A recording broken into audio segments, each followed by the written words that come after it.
दोस्तों, एक छोटे से रेलवे स्टेशन पर बैठने वाला बूढ़ा मोची दिखने में बिल्कुल साधारण सा था, लेकिन उसकी पॉलिश करवाने वाले लोगों के साथ कुछ बेहद ही डरावना लगता था। पहले पैरों में खुजली होती और फिर रहस्य में फफोले निकल आते और रातों में एक ही भयानक सपना उनका पीछा करने लगता। जब इस रहस्य की सच्चाई सामने आई तो पता चला कि कालू राम सिर्फ जूते नहीं चमकाता था, बल्कि वो लोगों की आत्माओं का भी तेज चुरा लेता था। तो दोस्तों, कौन था कालू राम और उसकी पॉलिश के पीछे छिपा वो खौफनाक राज क्या था? आइए जानेंगे आज के इस खौफनाक वीडियो में। नमस्कार दोस्तों, आप देख रहे हैं इन डार्क राजकुमार के साथ। दोस्तों, आज की कहानी में आगे बढ़ने से पहले अगर आपने अभी तक चैनल को सब्सक्राइब नहीं किया है तो कर लें और साथ ही वीडियो के नीचे कमेंट बॉक्स में अपना प्यार ज़रूर दें और वीडियो को लाइक करके शेयर ज़रूर कर दें। तो चलिए शुरू करते हैं आज की एक और डरावनी भूतिया कहानी। दोस्तों, मोची कालू राम हमारे छोटे से स्टेशन का एक ऐसा हिस्सा था जो समय के साथ थमसा गया था। उसकी उम्र लगभग 60 के पार थी और उसके चेहरे पर समय ने गहरी झुर्रियों से अपने निशान उकेर दिए थे, जैसे कि किसी पुराने नक्शे पर नदियां और पहाड़ मौजूद हो। उनकी आंखें हमेशा जमीन की तरफ झुकी हुई रहती थी, मानो वो अपने काम में इतना लीन हो कि दुनिया की चकाचौंध से उसका कोई लेना देना ही ना हो।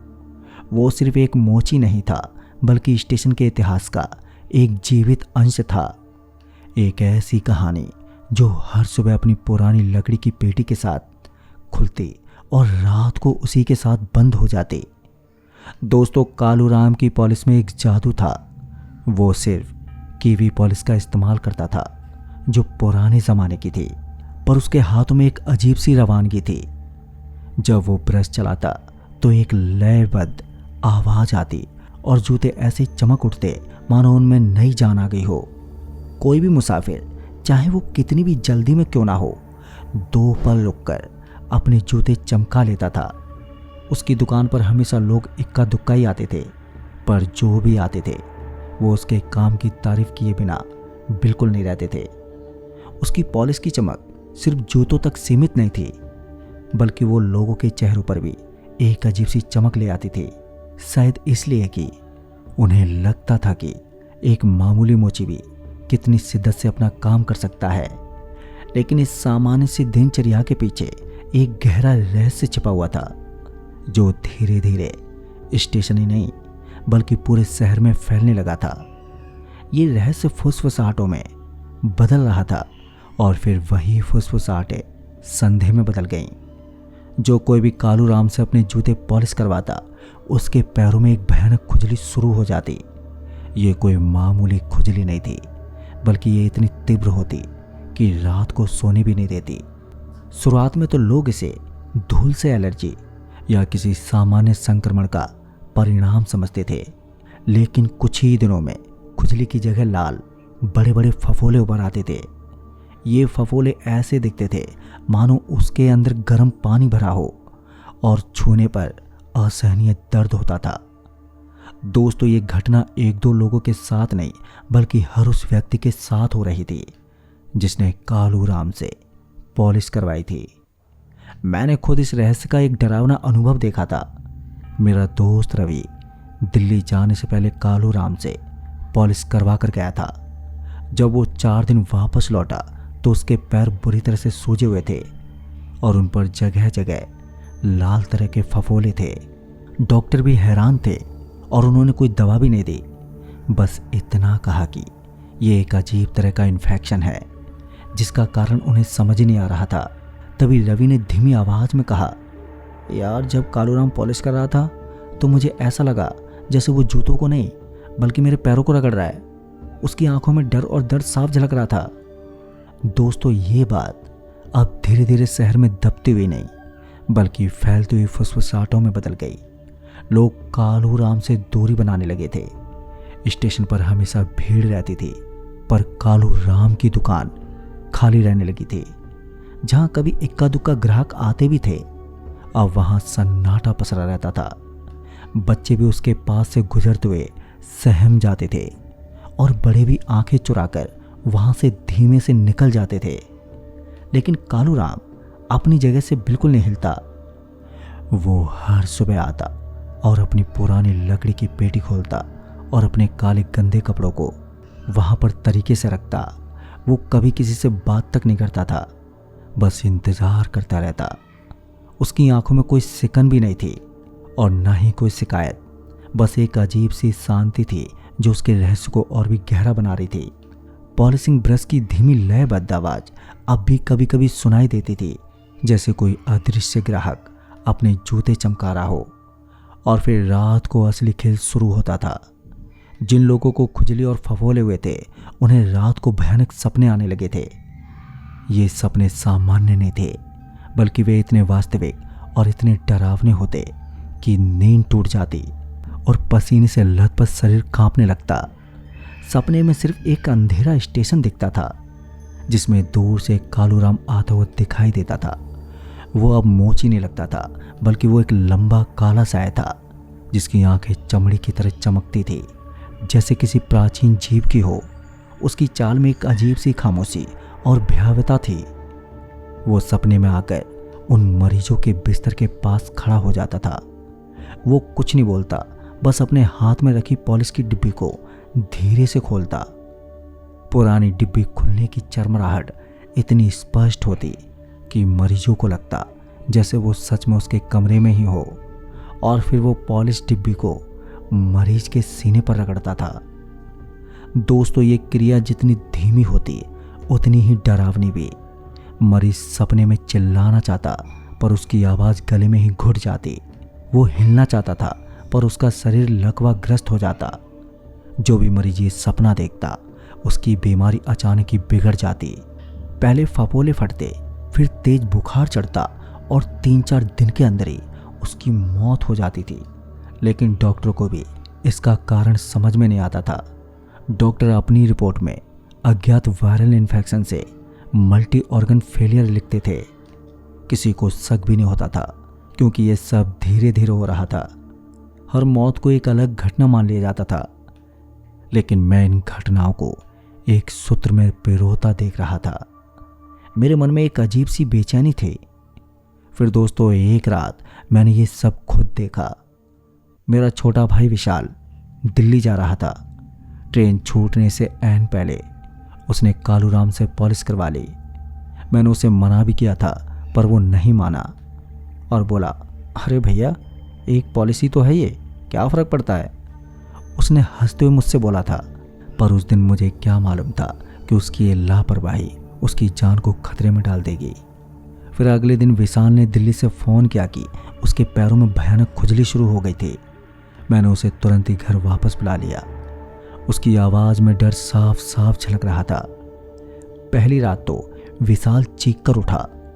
वो पसीने से लथपथ था और उसकी आंखों में आतंक था। तभी विशाल ने मुझसे बोला, मोहन, वो मोची वो यहीं पर था, उसने मेरे सीने पर पॉलिश लगाई थी। अब ये सुनते ही मेरी रूह कांप उठी। मैंने उसे गले लगाया और उसे शांत करने की कोशिश की, पर मैं खुद भी बुरी तरह से डरा हुआ था। मैंने उस रात उसका खूब ध्यान रखा, पर उसकी हालत अब गिरती जा रही थी। फिर तीसरे दिन सुबह मैंने हिम्मत करके स्टेशन जाने का फैसला किया। मैं कालूराम की दुकान पर पहुंचा तो वो अपनी पेटी के सामने बैठा हुआ था, हमेशा की तरह, जैसा कि वो रोजाना बैठता है। फिर मैंने एक नज़र उसके ऊपर डाली तो उसने मुझे घूरना शुरू कर दिया और फिर वो धीरे से मुस्कुराया। ये पहली बार था जब उसने किसी को देखकर मुस्कुराया था। उसकी हंसी सूखी और टूटी हुई लकड़ी की तरह थी, जो हवा में एक भयावह सरसराहट पैदा कर रही थी। तभी मैंने गुस्से में कालूराम से पूछा कि वो क्या कर रहा है और ये कैसा जादू है। लेकिन कालूराम ने अपनी पेटी पर रखा पुराना कपड़ा उठाया और शांत स्वर में बताया कि वो सिर्फ जूते पॉलिश करता है। उसने कहा कि चमकीली चीज़ें हमेशा अपनी कीमत मांगती हैं, और उसकी आवाज़ में एक ऐसी अजीब गहराई थी जिसने मुझे अंदर तक हिला कर रख दिया था। दोस्तों, उसी समय एक ठंडी और कठोर हवा मेरे कानों के पास से गुजरी, जैसे कोई अदृश्य शक्ति मुझे चेतावनी दे रही हो। इसलिए मैं वहाँ से भागना चाहता था, परंतु मेरे पैर जैसे जम से गए थे और मैं हिल भी नहीं पा रहा था। फिर इसके बाद कालू राम ने अपनी पेटी के अंदर से हाथ डालकर एक पुरानी और गंदी डायरी निकाली। उसने बताया कि इस स्टेशन की नींव को सिर्फ पॉलिसी नहीं बल्कि जिंदगी की पॉलिश चाहिए। उसकी आंखों में एक अजीब सी चमक थी, क्योंकि वो इस स्टेशन से जुड़ा हुआ एक बहुत पुराना और भयानक रहस्य जानता था। दरअसल उसने बताया कि कई साल पहले जब ये स्टेशन बन रहा था तब एक भीषण दुर्घटना में कई मजदूर मार गए थे। उनकी आत्मा इस स्टेशन की नींव में फंस गई थी और उन्हें शांति तभी मिलती थी जब किसी जीवित इंसान की जीवन ऊर्जा यानी कि उसका तेज उन्हें मिलता रहे। यही तेज आत्मा का सार था और वही उनकी भूख को शांत करता था। तभी कालू राम ने आगे बताया कि उसका काम जूतों के माध्यम से लोगों का तेज खींचना था और फिर रात के वक्त सपने के जरिए उस ऊर्जा को स्टेशन की नींव तक पहुंचाना था। उसकी आवाज में कोई पछतावा नहीं था बल्कि एक कर्तव्य निभाने का भाव था, जैसे वो कोई पवित्र कार्य कर रहा हो। दोस्तों, इसके बाद उसने ये भी बताया कि लोगों को होने वाली खुजली दरअसल रूह के बाहर निकलने की कोशिश होती है, जबकि शरीर पर पड़ने वाले फफोले इस बात का संकेत होते हैं कि आत्मा का तेल निकाल लिया गया है। उसने जमीन की ओर इशारा किया जहां उसकी पॉलिश की पेटी के चारों ओर की मिट्टी गहरी और काली दिखाई दे रही थी। ऐसा लग रहा था जैसे वहां तेल गिरा हो, लेकिन दोस्तों वास्तव में वो उन आत्माओं का तेज था जो जमीन में समा चुका था। उस भयानक सच को जानने के बाद मैं उसी रात वहां से भाग गया, क्योंकि मेरी रूह तक अब कांप उठी थी। लेकिन जब अगले दिन सुबह को मैं पुलिस लेकर स्टेशन पहुंचा तब कालू राम वहां पर मौजूद ही नहीं था।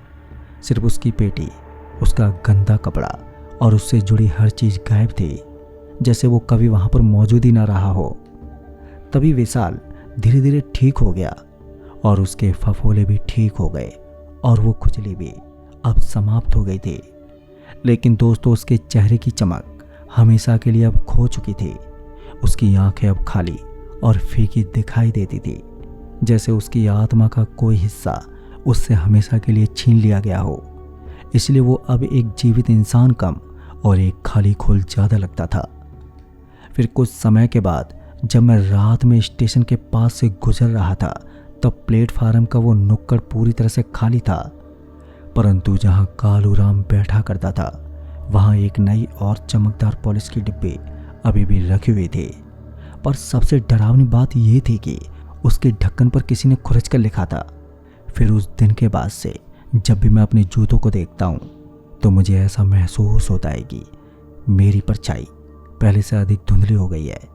मुझे हमेशा ये डर सताता रहता है कि कोई नया व्यक्ति अब उस पेटी पर बैठ चुका होगा और फिर किसी न किसी दिन मुझे उस स्टेशन पर जूते पॉलिश करवाने जाना ही पड़ेगा। अब यही डर आज भी मेरी रग रग में समाया हुआ है और एक भारी बोझ की तरह हमेशा मेरे साथ चलता रहता है। तो दोस्तों इस कहानी में बस इतना ही।